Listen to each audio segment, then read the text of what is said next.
102.5 FM, KXSFLP San Francisco, and KXSF.FM. You're tuned into Spark, informing minds, inspiring ideas, igniting innovation. Let the conversation sink into your soul. This is Kelly Marlowe, host of Spark. Today I'm talking with Tchiki Davis, author and well-being technology expert, who has written the book, How to Outsmart Your Smartphone. We will be talking about how you can outsmart your smartphone and have a more positive and effective experience with your device each day. Thank you for joining me today, Tchiki. Thank you for having me. So let's start with, why is the amount of time spent on devices, whether it's a smartphone, iPad, or even a computer, an issue today?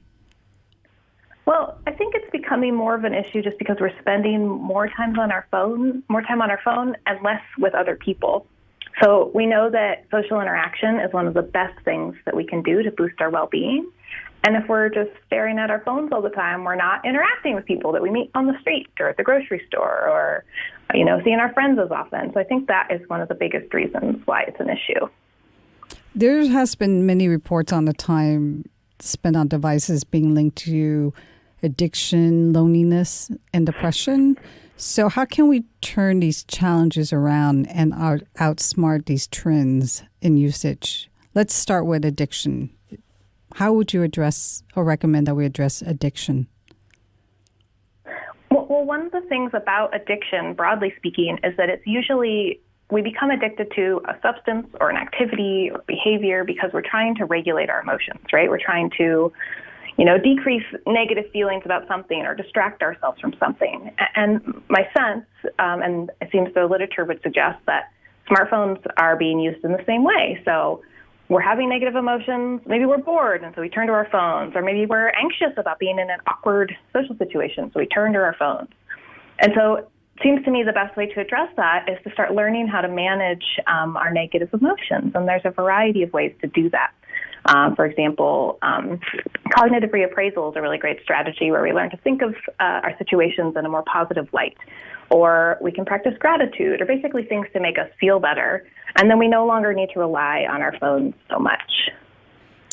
Do you think the content itself is addicting, or you think it's more an internal response to something else where we're trying to medicate with the device? I mean, those are some good questions. I don't have any insight into whether or not the content is addicting. We do know, for example, on social media that, like, when people get the little, somebody checks a like on something we post, we get a little dopamine rush. And so that can be one way in which social media is addicting. But my sense is that it just has more to do with taking us away from the present moment in ways that distract us and help us decrease our negative emotions. What about addressing loneliness? Well, it seems like, pardon? Oh, no, they're saying the rate of loneliness has increased. So I'm curious, how would you address that? Yeah, well, in my book, Outsmart Your Smartphone, I talk a little bit about both ways we can address loneliness in person and on our devices. So I know there's been a lot of talk these days about technology kind of being evil and we shouldn't be on it at all. And there's some evidence to support that. Indeed, spending time with the people we love and the people around us tends to be great for well-being. But I don't feel like it's totally practical to say, hey, we should all just give up our devices. And a way to potentially address loneliness, even without giving up our devices, is to spend more time online connecting with people. So like messaging people instead of scrolling through a social media wall, or, commenting on people's posts instead of just sharing photos that have to do with ourselves. So it's really about learning to practice strategies that decrease loneliness both in real life and online. So do you think that we actually have to watch the amount of time that we're spending on the devices? Like I don't know, I think they have a screen time, right? where they show you how much time you're spending and taking ourselves off of it somehow? Yeah. Yeah, I hear that like all the phones now are coming with these little apps that show you how much time you're spending on various apps like YouTube and social media and things like that.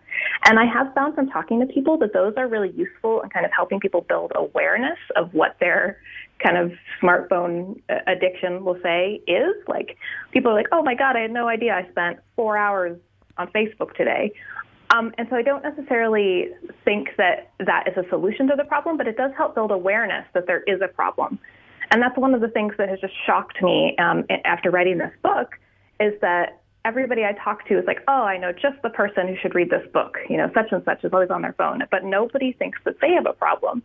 So I'm so excited about these new tools for tracking usage, because I think it's going to really help people see that, you know, maybe being on our devices all the time isn't really the way we want to be spending all of our time. Well, interestingly, Washington Post published an article indicating that young adults are spending 8 hours to 9 hours on devices. Yeah. And I was just like, wow. And so I know it's more than 1/3, but that seems like even more in some ways, right? Because that's a full day, more than a full day. Yeah, I'm not familiar with that study, but certainly, like, if you take into consideration the fact that many of us work on our computers all day, many of us work remotely, and then I can't remember what the statistic is, but there was a study done that showed we pick up our phones. The average number of time we pick up our phones is like in the hundreds per day, and so we are just like constantly attached to these things. And I know some of the research points to that being bad for our well-being. Certainly, that's what the concern is. But there is other research that shows that it really depends on how we use our devices. So if we're, you know, engaging in behaviors like looking through social media and not connecting with others, that tends to be worse for our well-being. So I don't necessarily think we should throw out the baby with the bathwater. So they've correlated, though, the amount of time that you spend on devices is tied to depression and maybe even deeper depression. What's your thought on that? That does make sense, since most of the things that we're doing on our phones are not so good for our well-being.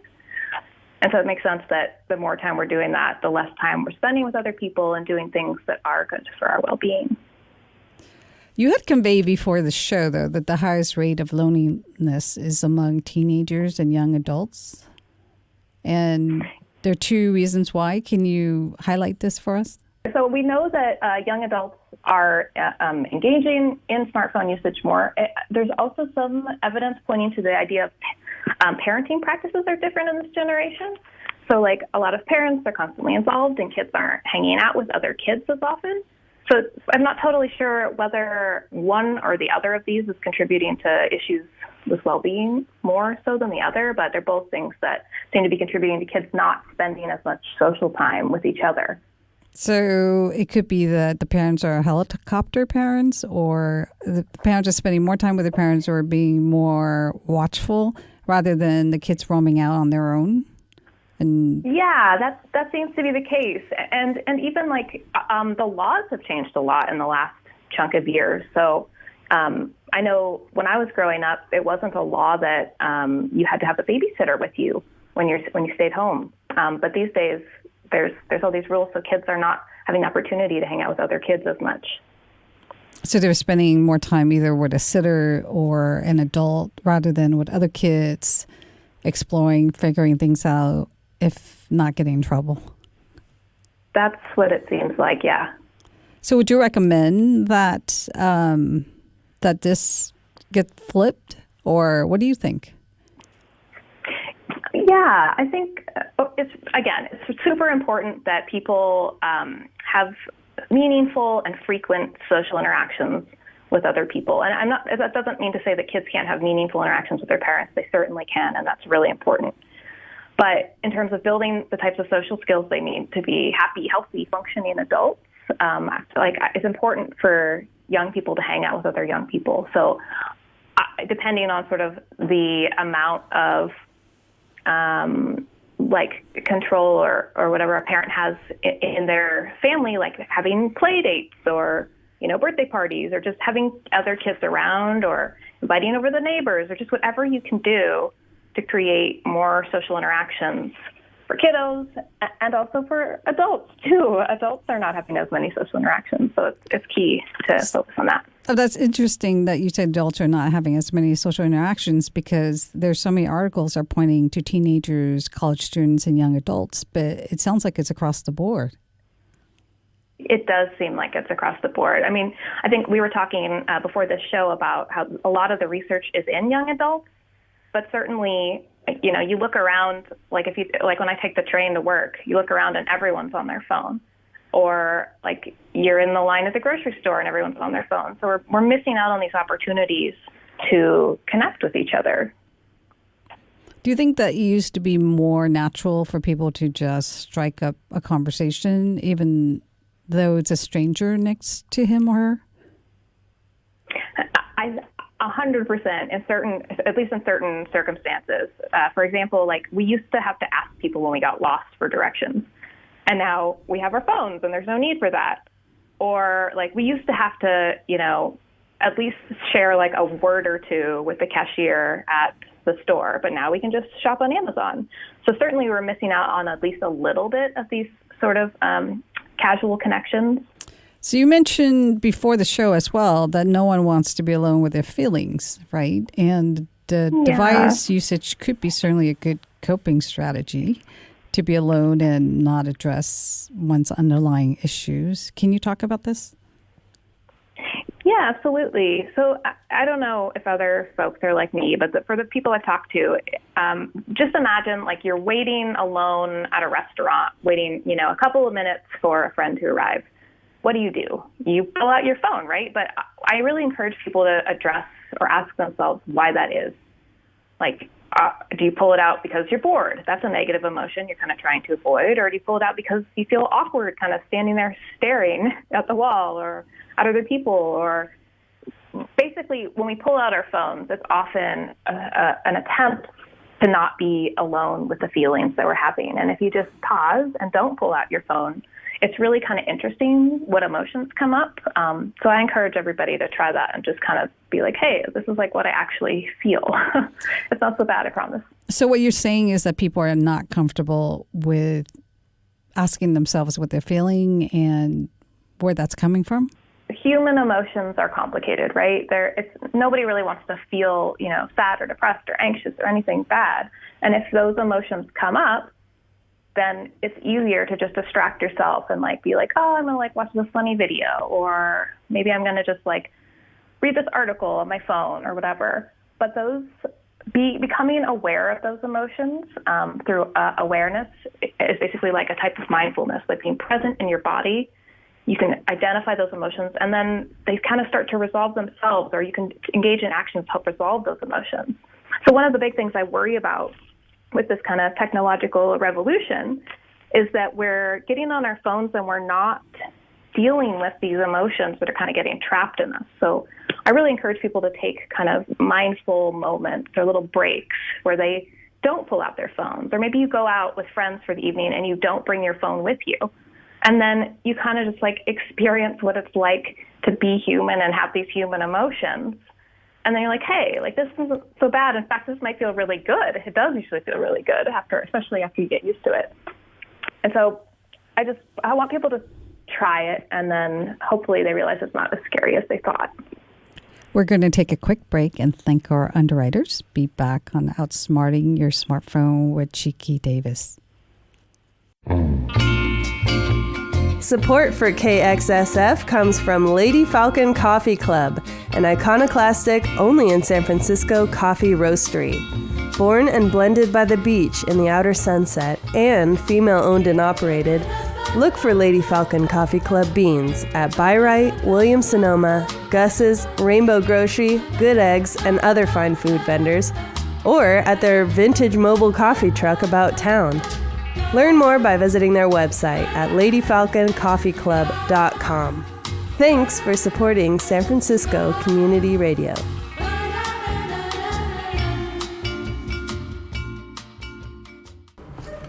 Keep real radio alive, people. Live, local, real radio. That's why you're here listening to KXSF, right? on 102.5 FM San Francisco. We give you more of what you want, music and programming curated by actual human beings who live locally in your neighbourhoods, plus live music and interviews with local artists and bands. But to stay on the air, KXSF really needs your help.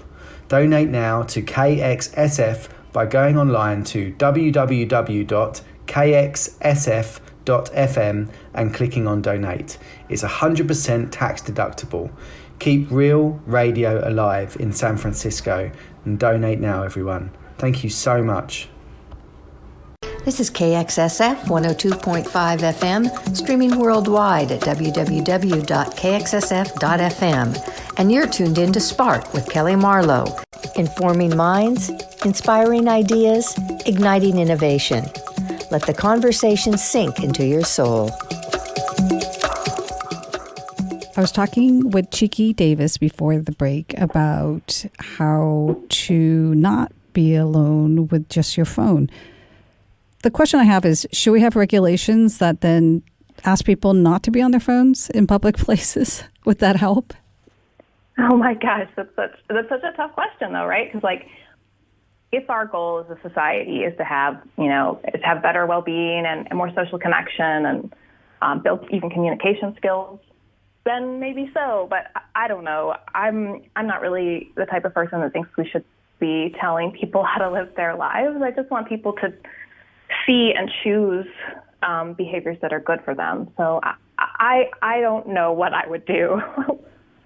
So going back, though, to the power of casual connections, you were saying that a lot of people are on their devices when there are moments of possible interaction encounters.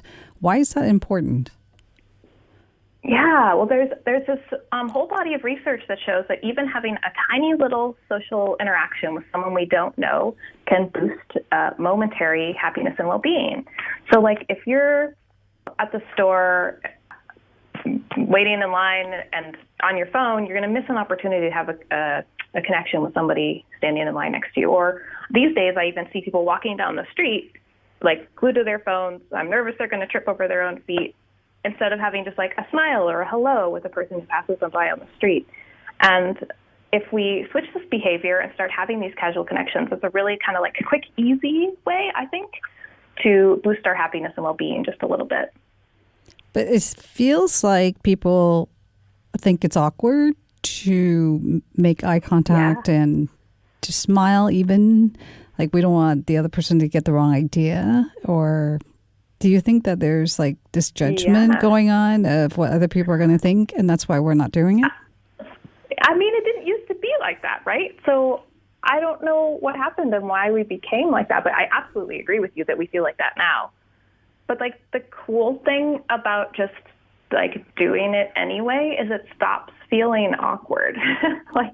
That's the funny thing is that a lot of this is in our head and we're oh my God, what is this other person thinking about me? Or, I don't really want to engage with this person. That would be weird, or they don't know me, or whatever. But by doing so, we can have these little connections that are good for us. And actually, I think in the long run, you stop being so afraid of that, and then it becomes easier to connect in all sorts of circumstances. You also mentioned that the quality of conversation is affected by our use of devices, especially when we're around other people. Can you talk about that? Yeah, there was, I think it was a Pew study, I believe, that looked at some large percentage of people said that they feel if the other person has a cell phone present, it hurts the quality of the conversation. And a really interesting thing about that is that even if we have our phones present and we're using our phones, it hurts our experience of the moment. So we may think that pinging into our phone to check social media, or even I know a lot of people these days will be oh, I don't know if that's true. Let me fact check it real quick. Just having our phones present tends to reduce our enjoyment of our experiences. And so we think that we're helping improve the experience, but the data shows that that's not true. It's so interesting that you point that out, because a lot of people do say, oh, let me look that up and see if it's true, or let's see where it is. And then suddenly the phone is out and then they're on the phone. So what you're saying is that all the time. Right. So you're saying don't look up, what you're talking about. just keep on going with the conversation because it's not going to be productive in the terms of your connection, where you're going with the connection, because now it's all focused on the screen. Yeah, you all focus on the screen. It interrupts sort of the flow or whatever it is that connection is built of. You're like, oh, time out. Let me fact check this thing. And it's like, where were you? What were you feeling? Your emotions get interrupted. And so I think there was another study that shows even having a cell phone present on the table while two people are having an interaction hurts well-being. So I take this research very seriously and try to live my life as close to to promote well-being as much as I possibly can. And so I try to encourage people to try these tricks, see if it makes a difference for you. If not, then... You also mentioned that it reduces empathy and trust. Can you talk about that? What is trust? It comes from, listening and making eye contact and having and being empathetic and all these things. And so it makes sense that if you're not doing those things, then trust could be eroded. Okay, so your book is about how to turn the online experience into a positive one or empowering experience. So how does one do this? Can you talk to us about what wise usage looks like? Yeah, so I wrote this book because there's so much information these days about how, we should go on a digital detox and we should not use our phones. And I agree with all that and include some of that in the book. But I was increasingly feeling like that wasn't a realistic goal for most people. Many of us rely on our phones and our computers and everything for work, for getting around, for everything. And so I started thinking about the positive psychology research that shows there's all these different ways to promote well-being, and I didn't see why that couldn't be applied online. And so the book talks a lot about how we can interact with the internet and with our phones in ways that are actually good for well-being. So, for example, instead of cruising through your social media wall and seeing all the awesome things everybody else has done and comparing yourself to their great lives, which often can, depress people or make them feel less good, you could hop onto social media and send a message to someone you haven't talked to in a long time, or share a funny video with people who you think could benefit from it, or even send a note of gratitude like, hey, Sally, thanks so much for, coming over last week. It was really great to see you, and I really appreciate your feedback on such and such an issue. Doing these types of things we know promote well-being, and there's no reason why that should be different in an online context. Engage online in a positive way as much as you can. And it sounds like you should also interact, have real interactions the best that you can in that setting. Yeah, absolutely. It's all about interacting. And I think a lot of the time when we're online, we're reading an article or we're looking at some content and we're not having engagements. But I think the original goal of social media was to be social. And so if there are ways that you can choose to engage with social media that are more social and more interactive, then the better off you're likely to be. And there is some research to support this, although they need to do a few more studies. What about joining online communities? Is there? Yeah, absolutely. Okay, so you just have to be able to find them. Yeah, so I think there's some concern about people joining online communities that kind of reinforce their beliefs, which, we want to all stay open-minded to people of all walks of life, but certainly that feeling of connection in online groups can be very strong. I know people share a lot of personal details and they connect with people and are very vulnerable in those contexts, and all those things lead to stronger social connections. So, are most of these groups on Facebook, or they could be anywhere? I think they could definitely be anywhere. Yeah, I was thinking there must be apps too. Oh, I did see a friend app, actually. I was amazed that you could actually find a friend on a friend app. So anything's possible online. I know, right? Okay, so we can use technology to be better connected with others rather than feeling isolated. But it's hard to empathize and build trust through apps, right? Well, we're missing some key pieces. I think it's entirely possible, but I think we were talking just a minute ago about, seeing the emotion on someone's face or their body language, or, people use their hands when they talk, or, just a slight tone the changes in someone's voice when you've said something that hurts their feelings. None of that stuff is present in text. And so that can be a challenge when it comes to building meaningful connections and also learning about social skills, right? Like if you say something hurtful online, you may never know that that hurts someone. And so you could be just like hurting the relationship without even realizing it and without correcting it. So there are those types of nuances that I think people are concerned about. And that's why it's so important to also continue connecting in real life. It sounds like you should choose face-to-face time as much as possible, even the smallest opportunities with strangers in line or on the bus. You also talked about using health and wellness tools online as a way of promoting a sense of self-efficacy and wellness or happiness. Can you talk about that? Yeah, absolutely. So how I became interested in this topic was from my work in building online wellness tools. So I've worked on the development of all sorts of like apps and products and things like that that teach people the skills they need to promote well-being. And so I'm still a big advocate of that. Like an app that I didn't work on, but I'm a big fan of is Happify. And it teaches you all these different strategies for boosting well-being. And then there's all sorts of mindfulness apps. And these things can be a really useful way to make use of the internet and the availability of information to promote well-being. What about communication for self-expression? You know, we always need an outlet for that. Do you see apps where, I don't know whether you can share art or music, some way of being able to have this peer-to-peer experience?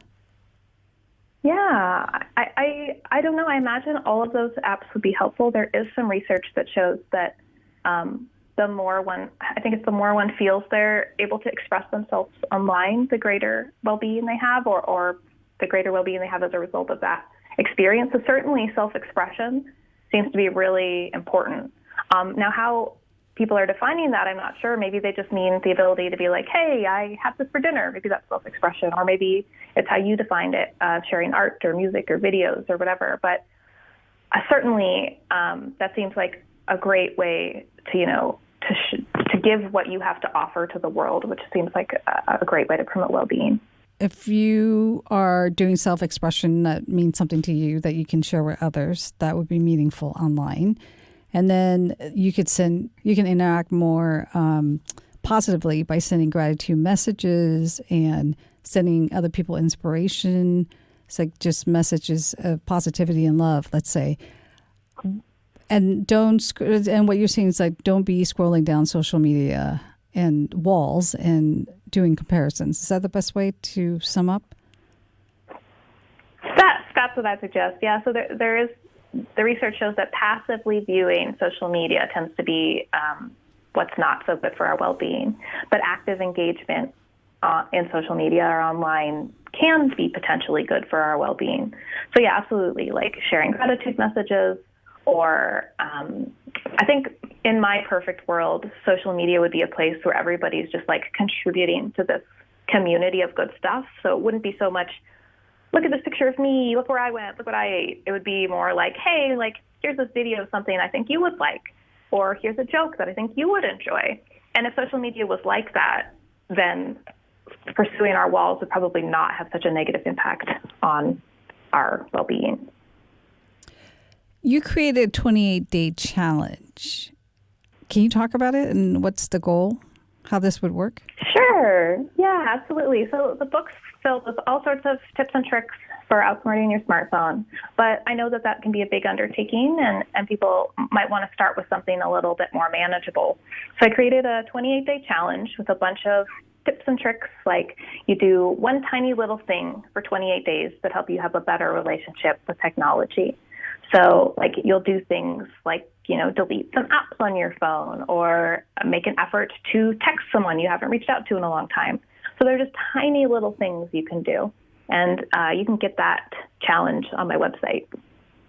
Sounds great. If we were to say, what are the top 5 strategies then from this 28-day challenge for outsmarting your smartphone, what would they be? I think one of the most important things in the digital age is to just practice kindness. online and offline, but I kind of want to focus on the online context because so much of what we do online is very self-focused. Like I said, we're, taking pictures of ourselves and sharing our successes on our vacations. But if we practice more kindness online, then we not only benefit because kindness promotes well-being, but other people benefit too. So I think that we sort of need to change our frame of reference to start focusing more on others and being kind online. Another thing that's really important is making meaningful connections.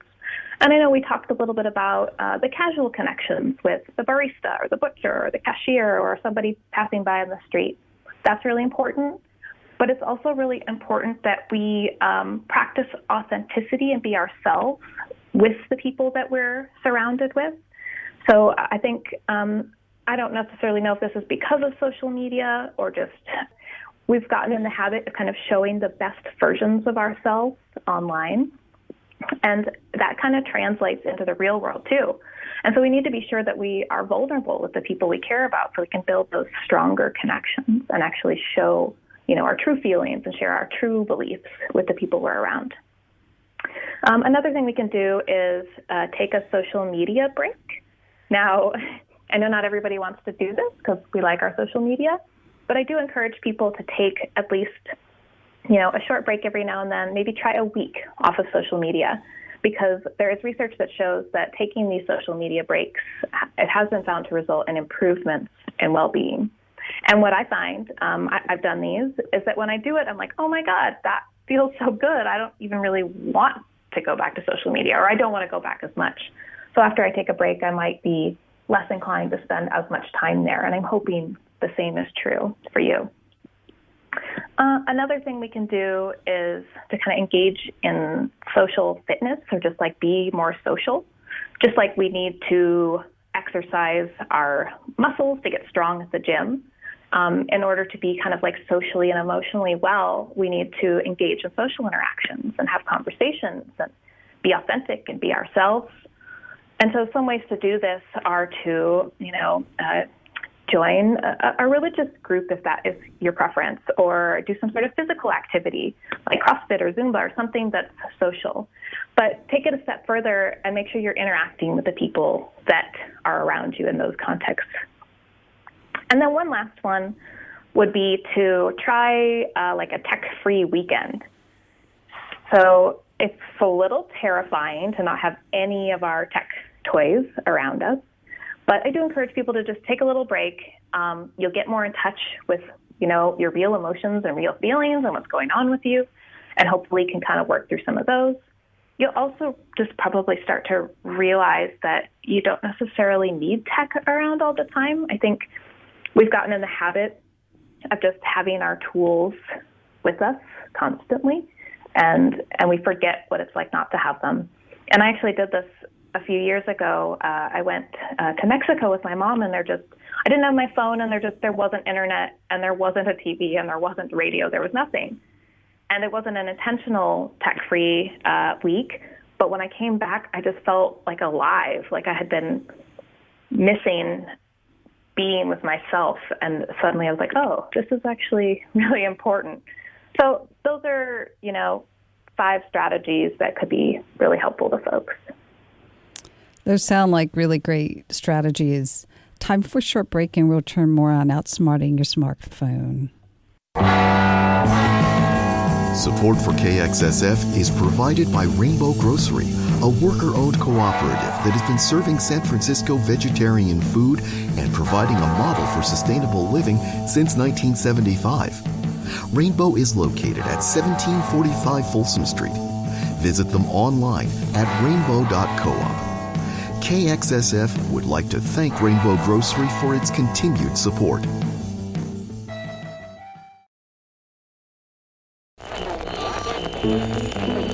It takes a village to keep independent radio alive and well in San Francisco.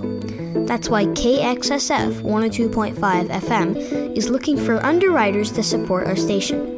If you are an individual who loves listening to local artists and bands, or you run a business that cares about cultural diversity in our city, your tax-deductible donation to San Francisco Community Radio is a great investment. To find out more about how to become an underwriter, go to www.kxsf.fm, click on Become an Underwriter, and help keep KXSF on the air through 2019.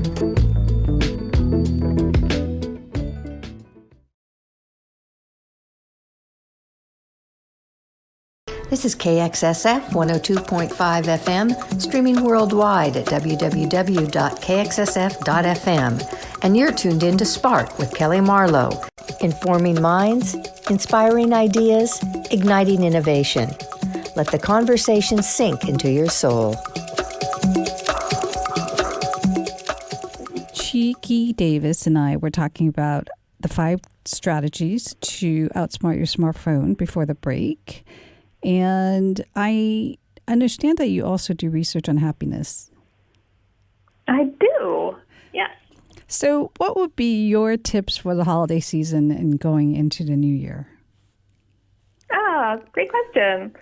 Yeah, so I think connecting with people over the holidays it's obviously a great time. You know, you're not in work, have connections with people. Just gratitude tends to be one of the strategies that is like most helpful for folks in producing well-being. So, you know, it's called Thanksgiving for a reason, and practicing gratitude this season could be a really helpful trick. What about if we had a New Year's resolution for being happier? What would that look like? Oh, that's great. So, I define happiness as both like emotionally happy as well as sort of happiness with a purpose or meaning in life. And since you mentioned it, I'm actually starting to think about what my New Year's resolutions will be. And I'm focusing on decreasing stress, which is at the moment my definition of increasing happiness, right? Some people, you know, are dealing with workplace stress or family stress or whatever. So that is one approach. I definitely advocate for learning a bunch of kind of like happiness skills. There's all sorts of skills you can use to improve your happiness. Things like cognitive reappraisal, which I mentioned earlier, seeing the silver linings in things, or doing random acts of kindness. There's all these great strategies you can practice to build happiness. And I have a bunch of these on my website. Also, I recommend checking out the Greater Good Science Center, which is a Berkeley organization that has tons of strategies for building your happiness. So you're building it into your New Year's resolution. Is that the best way to focus on happiness, is to ask yourself the things that you want to work on that will make you happier? New Year's resolutions are kind of interesting because one of the biggest problems with reaching our happiness goals is struggling with issues around motivation. You know, around the new year, I see this every year. People are really psyched. They're like, I'm going to do all these things. And then we do have that motivation for a short period of time. And then it fades, right? We get busy or distracted, or we like tired, or we just don't want to do it anymore. And so I found that like one of the best ways to actually achieve that goal is to make that use of that motivational period. Like in the beginning of the year, you not only set these goals, you like set up systems to keep yourself on track. And I actually include some of this in the Outsmart Your Smartphone book. You know, schedule something in your calendar for like 10 minutes a week for the rest of the year. And then it's in your calendar. And so then you can keep doing it the whole time. Or like make a plan to see a friend, you know, for coffee once a week or once a month or whatever you have time for. And then once it's set, you don't have to worry about having the motivation to stick to your plan. Then it kind of just can automatically generate happiness without you having to apply any additional effort. But is happiness a state of mind that you constantly have to work at? Like you were saying, seeing the silver lining and practicing gratitude? Or is it, let's say, the list of activities that you've been thinking about doing, like lose weight or, you know, exercise more? Yeah, great question. I think the answer is both. Happiness is something you continually have to work at, but it gets easier. So it's like basically you're training your brain to see the world in a different way and act in different ways that tend to promote happiness. And just like with any skill, once we do it a while, it gets easier and our brains kind of automate that. So for example, if you see the silver linings and you're like, okay, you know, Tchiki, see the silver lining today in such and such situation. And if you do that for long enough, it just becomes automatic where you don't even have to think about it anymore. You're like, oh, there's the good part. And like, here's the bad part, but you see the good part. The thing is, there's all these ups and downs that happen in our lives, things that stress us out, things that hurt our happiness. And so even though you sort of have this skill set built once you've been doing it a while, it needs kind of like refreshing. There's research that shows that we need variety in the types of happiness activities we do in order to maintain our happiness. So like if I've been doing a gratitude list, let's say every day or every week for a year, let's say I'm really good at being grateful. And that's good and that helps me, but like it doesn't help as much over a period of time. I might need to switch to doing something different, like practicing emotion regulation or doing random acts of kindness or something, so that I not only have this one skill, I have these other skills, and then that sort of can help maintain happiness in the longer term. So it sounds like throughout the year you should vary then your list or your focus on what it is that would make a difference for your happiness. Yeah, absolutely. That's a great strategy. The question I have is there evidence or science that shows that the positive thinking aspect of the happiness skills is endorphin lifting, or if there's a positive correlation between how you feel physically with the reframing that you're doing, let's say around silver lining or practicing gratitude? Yeah, I don't necessarily know if it's endorphins. I'm not familiar with research on that, but there are changes in our brain when we think positive. There was some research conducted actually at the research lab I was in grad school, where we asked people to just like watch a movie that had some negative scenes in it, and people to experience their emotions naturally, and then watch a similar movie and regulate their emotions. To be like, okay, what are the possible benefits of the situation? What are the best outcomes that could come from the situation?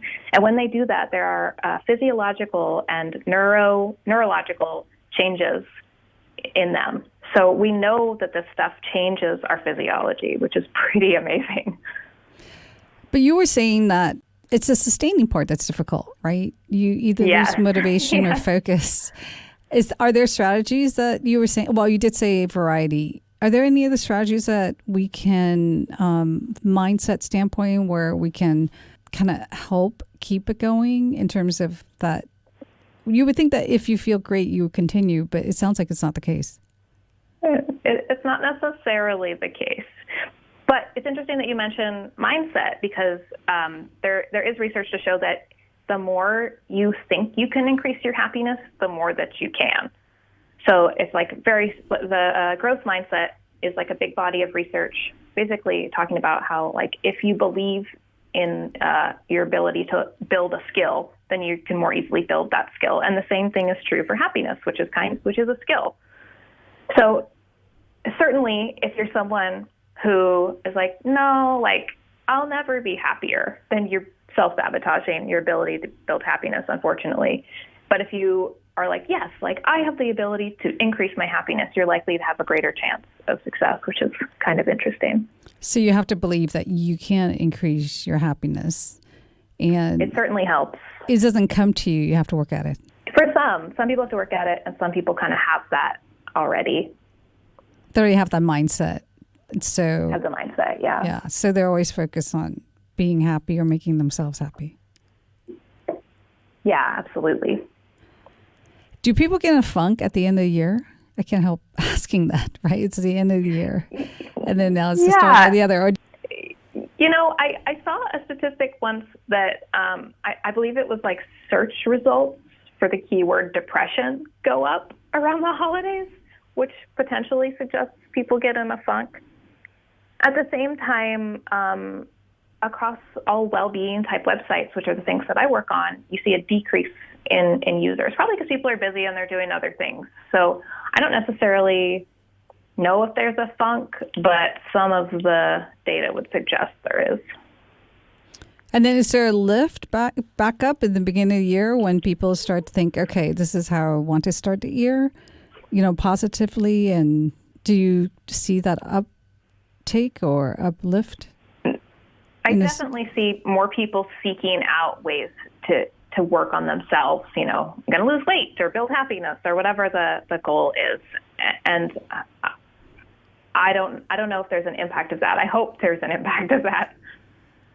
Interesting. Okay, so if I said I'm going to work on happiness as my New Year's resolution, you would say to me, work on your mindset by looking at the silver lining of situations and to practice gratitude and hopefully have a variety of activities that I enjoy and want to continue to seek out. Is that the best way? Yes, absolutely. I'm so glad you mentioned enjoyment too, because basically, as far as we know, there's no one happiness strategy that works best for everyone. It really has to do with fit. So if I'm a person who really likes gratitude, then that's the strategy I should use. Or if I'm a person that really gets a boost when I, do something social, then that's what I should do. So it's really a matter of trying a bunch of different things and figuring out what's the best fit for you and then sticking to it. And then I should lastly add that any interaction I have online should be focused on positive ones and proactive interaction. That would be ideally also a goal. Yeah, absolutely. If you're up for it, I'd say that's a great goal. Yeah, but I mean, in terms of if I'm going to be online, right, make sure it's interactive and it's positive. It sounds like that's a goal we all have to make.